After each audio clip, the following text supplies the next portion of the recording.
دو فرشتے قبر میں جن کا نام منکر نکیر ہے، ایک ہاتھ کے اندر رجسٹر دوسرے ہاتھ میں سوٹا لے کے کھڑے ہیں، اوے میرے بچوں اوپر والوں کا حق بعد میں دینا، پہلے میرا حق مجھے دے کے جاؤ۔ ان کے لیے خبر ہے، ان کے لیے خبر ہے۔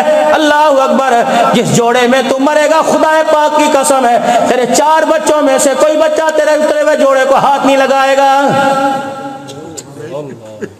ہاں، ویپر سے پکڑ پکڑ کے دھکیل لیں گے، ویپر سے پکڑ پکڑ کے دھکیل لیں گے۔ اللہ اکبر، تیرے پاک بدن کے اوپر کوئی بچہ میرے عزیزوں اپنے ہاتھ نہیں پھیرے گا، پانی نہیں گرائے گا، بلکہ میرے عزیزوں نیفے اوپر کر کے، شلوار کے پیچوں اوپر کر کے اللہ اکبر اس جسم پہ پانی ڈال لیں گے۔ اللہ اکبر، جس جسم کو جس جسم پر جس سینے پر تو رات کو لگ کے سویا کر کے ارتر کرتا تھا، آج پانی کے چھینٹے سے اس اللہ اکبر باپ کے جسم پہ پانی کا چھینٹا گرا، تیرے کپڑوں پہ لگا، اس کپڑے سے اس قطرے سے کپڑا ناپاک ہو گیا، تو یہ بچہ تیری قبر پہ کہاں سے جائے گا؟ مولوی صاحب کو دے دو جی، مولوی صاحب ابو کے کپڑے لے جاؤ، مولوی صاحب لے جاؤ، تو ہاتھ لگانے کو تیار نہیں۔ مولوی صاحب تیرے امی کے بھائی ہیں نا، ماموں جان، انہیں دے دو سارے کپڑے، ان کو دے دو، پہن کے ثواب پہنچاؤ جی، ثواب پہنچاؤ، ثواب پہنچاؤ پہن کے۔ آپ طرح طرح کے پیر جی رنگ برنگے جوڑے پسند کریں، مولوی صاحب کو سفید جوڑا دے دو۔ ابا گرمی میں مرے سردی کا موٹا جوڑا پہن لو، مولوی صاحب کو کیا بات ہے، نمونیا ہوا مولوی صاحب کو، تو کم سے کم عقل کے اندھے ہوش میں تو باپ کی جداد سنبھال لی، بینک بیلنس سنبھال لیا، باپ کا تو نے چیک بک سنبھال لی، تو اتنا بھی ہوش تھا تو کپڑے کی دکان پر ساری مارکیٹ میں تجھے مولوی صاحب کے لیے پتلا جوڑا ہی نہیں ملا۔ مولوی صاحب یہ اگلے جمعے پہن کے پڑھانا، بتاؤ اگلے جمعے پہن کے پڑھائے گا، اثر کے وقت انشاءاللہ خود قبر کے اندر چلا جائے گا موٹا جوڑا پہن کے۔ آپ پہنیے، بیٹا پہنے، باپ کے بچے ہوئے کپڑے خود پہن، نماز پڑھ، قرآن کی تلاوت کر۔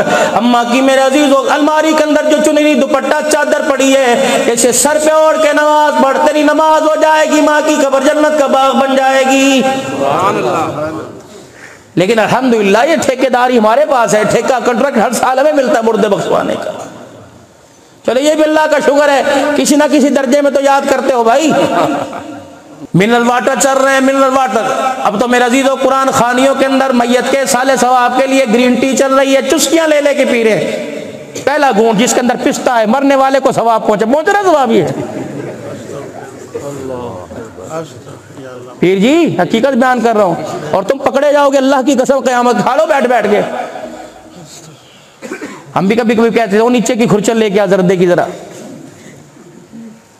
جب کھرچا پھیرے گا نا خدا قبر کے اندر، یہ ساری کھرچنے بھولے گا۔ توبہ کرو توبہ، جن کا حق ہے ان کو دو۔ ایسے اللہ کی قسم شامیانے کناتے شادیوں پہ نہیں لگتی جو مرنے والے کی قرآن خوانی پر۔ کون دے گا پیسہ؟ 50,000 کا ٹینٹ والوں کو بل، آپ دو گے میں دوں گا۔ اللہ اکبر، یتیموں کے گلے کو کاٹ کاٹ کے لیا جائے گا۔ کہا دے گا، ماما دے گا، چاچا دے گا۔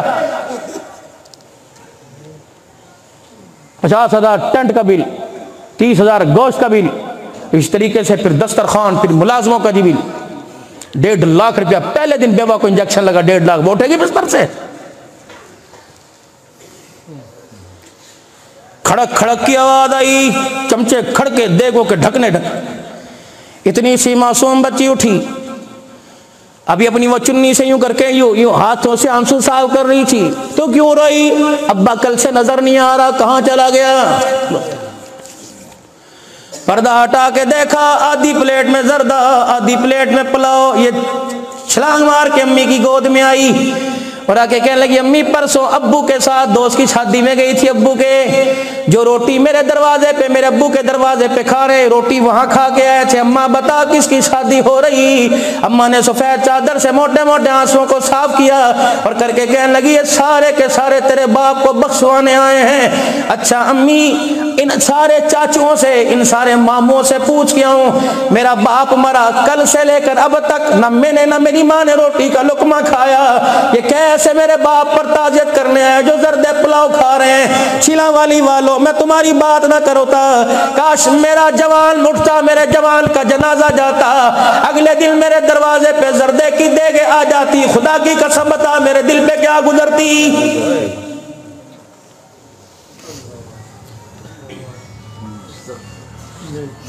فلانے پکوان والے سے پکاؤ، اس کے ذائقے اچھے ہوا کرتے ہیں، اور چولا دا ستیہ ناس نہ مار نہیں۔ کون کہہ رہا ہے؟ یہ وہ بھائی جو کل اپنے بھائی کی قبر پر منہا خلقناکم پڑھ کے مٹی ڈال رہا تھا، وہ کہہ رہے جو لمبے لمبے چول کری ہوئے انہوں نے ستیہ ناس نہ کر دیں۔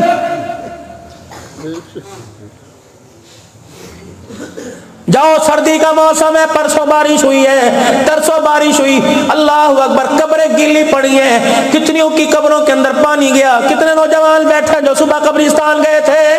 اللہ کی قسم اٹھا کے کہہ رہا ہوں، جامع مسجد عمر میں ذمہ داری سے کہہ رہا ہوں، آج میرے عزیزہ تو اپنے باپ کی قبر پہ نہیں گیا، آج تو سردی میں رات میں نہیں گیا، کل سردی میں دن کے اجالے میں تیری میری قبر پہ کوئی نہیں آئے گا۔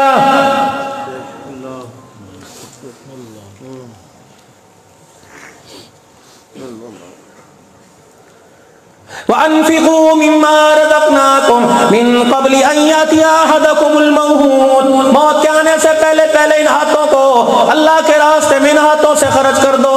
موت کے آنے سے پہلے پہلے ایسا کام کر جاؤ کہ فرشتہ بھی تمہیں بڑے آرام سے لے کے جائے۔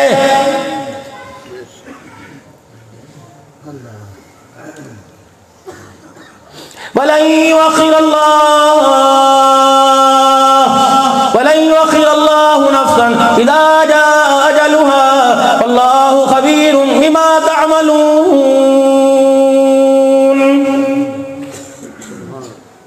سیدنا صدیق اکبر رضی اللہ تعالیٰ عنہ کی وفات کا وقت آ گیا۔ کون؟ اما عائشہ صدیقہ رضی اللہ تعالیٰ عنہ ابے جال کے پاس آئی، آخری وقت ہے، باپ اپنی زندگی کی آخری سانسیں گن گن کے لے رہے تھے۔ سیدہ عائشہ رضی اللہ تعالیٰ عنہ کی بغل میں کچھ تھا۔ سیدنا صدیق اکبر نے آنکھیں کھولی، آنکھیں کھول کے فرمایا بیٹی پہلے یہ بتا بغل میں کیا لائی ہے؟ اما نے یوں دوپٹہ ہٹایا اور یوں کر کے چادر کھولی، باپ کے لیے کفن لے کے آئی۔ فرمایا بیٹی یہ نیا کفن ہے، کہ بیٹی کسی اور کو دے دے، تیرا باپ اس کا کیا کرے گا؟ بیٹی بھی بیٹی تھی، کہنے لگی ابا جان میں آپ کے لیے اپنی چادر کا نیا کفن لے کے آئی۔ سنو سنو میرے عزیزو، خلیفہ بلا فصل صدیق کا نعرہ لگانے والوں، مصطفیٰ کا ہم سفر صدیق کا نعرہ لگانے والوں، یوم صدیق اکبر پہ ریلی نکالنے والوں، تعطیل کا اعلان کرنے والوں، الماریوں کے اندر 20-20 جوڑے تمہارے سردیوں کے، 20-20 جوڑے تمہارے گرمیوں کے، 10 جرسیاں تمہارے گھر کے اندر پڑی ہیں، پھر بھی اپنے باپ سے کہتے ہو ایسے باپ کا کیا فائدہ جس نے اس سال میں کپڑے نہیں دلوائے۔ اور لوگوں صدیق کا نعرہ لگانے والوں، صدیق کی زندگی کو قبول کرو، صدیق کی غلامی کو قبول کرو۔ سیدہ عائشہ رضی اللہ تعالیٰ عنہ نے اپنی بغل سے چادر نکال کے کھول کے دکھائی کہ ابا تیرے لیے کفن میں خود لے کے آئی۔ پتہ ہے وہ لوگوں 11 لاکھ مربع میل پر حکمرانی کرنے والے رسول اللہ صلی اللہ علیہ وسلم کے جانشین نے آخری وقت میں کیا کہا تھا؟ اے بیٹی یہ کفن کسی غریبڑی کو دے دینا تاکہ وہ سر اپنا چھپا کے خدا کے آگے قرآن پڑھے گی، نماز کا سجدہ کرے گی۔ یہ کفن مدینے میں کسی یتیم کو دے دینا، اس کپڑے سے اس کا جوڑا بن جائے گا، کیونکہ اللہ جل شانہ قبروں کے اندر کفن نہیں دیکھتا اعمالوں کو دیکھا کرتا ہے۔ میری بچی یہ کفن دے کے کفن یہ کپڑا کسی یتیم کو دینا، اس کا ننگ پنا چھپ جائے گا، کلیجہ اس کا ٹھہرے گا، اللہ تیرے باپ سے راضی ہو جائے گا۔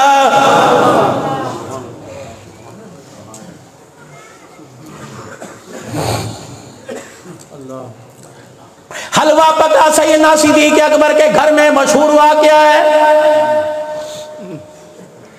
11 لاکھ مربع میل کا حکمران ہے، اللہ اکبر، خیبر کے میدان میں، اللہ اکبر، خیبر کی وادی میں آخری وقت ہے جو سیدنا صدیق اکبر کی زمین کا ٹکڑا ان کی ملکیت تھی وہ بیچ دی، اس کے پیسے بچے، اپنی بیٹی عائشہ کو بلایا کہ میری بیٹی عائشہ گواہ ہو جا، 22 سال میں صدیق نے جتنی بیت المال سے تنخواہ لی میں نے اپنی زمین کا ٹکڑا بیچا، یہ سارے کے سارے پیسے میں نے اپنی تنخواہ کے بیت المال میں جمع کرا دیے تاکہ قیامت کے دن اللہ کے دربار میں خالی ہاتھ جاؤں۔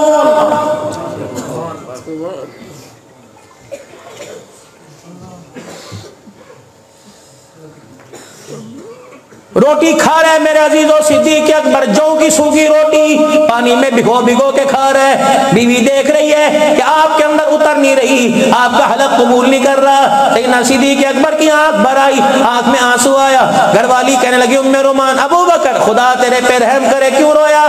کہ بڑے دن ہو گئے، بڑے مہینے گزر گئے، میں نے میٹھا نہیں کھایا، کھانے کو دل کر رہا ہے۔ خدا تیرا بھلا کرے، تیری تنخواہ تو سالن پکانے کی اجازت نہیں دیتی، میٹھا تو دور کی بات ہے۔ اللہ اکبر، ہفتے گزر گئے، مہینے گزر گئے، 3-4 مہینے کے بعد ایک پلیٹ کے اندر کھجوروں اور میرے عزیزوں ستو جو کا حریرہ بنایا، گڑ کا میٹھا یا جو بھی ڈالا۔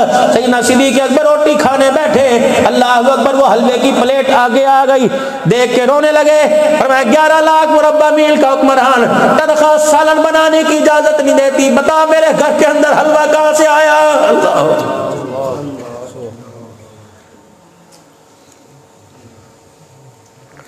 کہنے لگی تیری تنخواہ میں سے آنا جمع جوڑی کر 4 آنے جمع کر کے، اللہ اکبر، کتنے مہینے کے بعد یہ پیسے جمع ہوئے، میں نے کھجوریں ستو منگا کے حلوہ بنایا۔ اللہ اکبر، بیوی رو رو کے کہہ رہی انگلی سے 4 تو لے، ایک آدھا چمچہ تو لگا لے، روٹی چھوڑ دی، دسترخوان چھوڑ دیا، حلوے کی پلیٹ اٹھا کر بیت المال میں چلے گئے اور جا کے کہہ دیا یہ حلوہ بیت المال میں جمع کر لے، مدینے کے غریبوں یتیموں کو کھلا دے، آئندہ میری تنخواہ میں سے اتنے پیسے کم کر دیو۔ صدیق کا اتنی تنخواہ کے اندر گزارا ہو جاتا ہے۔ اعلان سنا دوں، ایک سنا دو اعلان۔ آپ نے تو روزانہ سنا، ہم تو کبھی کبھی جس کا جنازہ پڑھنے کے سنا، آپ نے روزانہ سنا۔ حضرات ایک ضروری اعلان سنیں، 4 بیٹے، نذیر ہے، شکیل ہے، اللہ اکبر، ثاقب ہے، اسلم ہے، جوید ہے، 4 بچے، 2 بچے قبرستان پہ کھڑے ہیں، ہوں کر کے رو رہے ہیں۔ اب مولوی صاحب کہہ رہے ہیں حضرات میت کے ورثاء کی طرف سے اعلان ہے، جس کسی نے مرنے والے سے کچھ لینا ہو، جس کسی نے مرنے والے سے کچھ لینا ہو، یہ 4 بچے کھڑے ہیں، کہتے ہیں حق اللہ اکبر، تدفین کے بعد ہمارے سے رابطہ کر لے، ہم اپنا باپ کا دین دینے کو تیار ہیں۔ یہ اعلان ہوتا ہے نا جی، ہمارے بھائی سے کسی نے کچھ لینا ہم تیار ہیں۔ اللہ اکبر، میں بھی قبرستان میں تھا، اللہ اکبر، یہ اعلان ہوا، قبر نہیں یوں کر کے جھٹکا کھایا، میں نے یوں جھانک کے دیکھا، قبر میں اتنا بڑا سوراخ ہوا، میں نے دیکھا میت نے اپنے چہرے میں سے ہی اپنے قبر سے چہرہ نکالا۔ مجھے کہنے لگے عبدالحنان، اس نذیر کو کہہ دے، اس شفیق کو کہہ دے، اس اسلم کو کہہ دے، واجب ثاقب کو کہہ دے، اللہ اکبر، تو نہیں دیکھ رہا میں دیکھ رہا ہوں، ابا جان تیرا حق کیا ہے کہ برادری چلی جائے، قربہ چلا جائے، خاندان چلا جائے، رشتہ دار دفنا کے چلے جائے، میرے بچے میری قبر کو چاروں طرف سے گھیر لینا، اتنا بیٹھ کے اللہ کا قرآن سنانا، اتنا بیٹھ کے کالی کملی والے پر درود پڑھنا، اللہ اکبر، اتنا اللہ کا ذکر کرنا، رو رو کے ہاتھ اٹھا کے اللہ کو رو کے دکھاؤ، تم قبر کے اوپر بیٹھ کے رو گے، قبر کے اندر سوٹا لینے والے فرشتوں کا غصہ ٹھنڈا ہو جائے گا۔ میرا حق دے کے جاؤ پہلے، مجھے اوپر والوں کا بعد میں دینا۔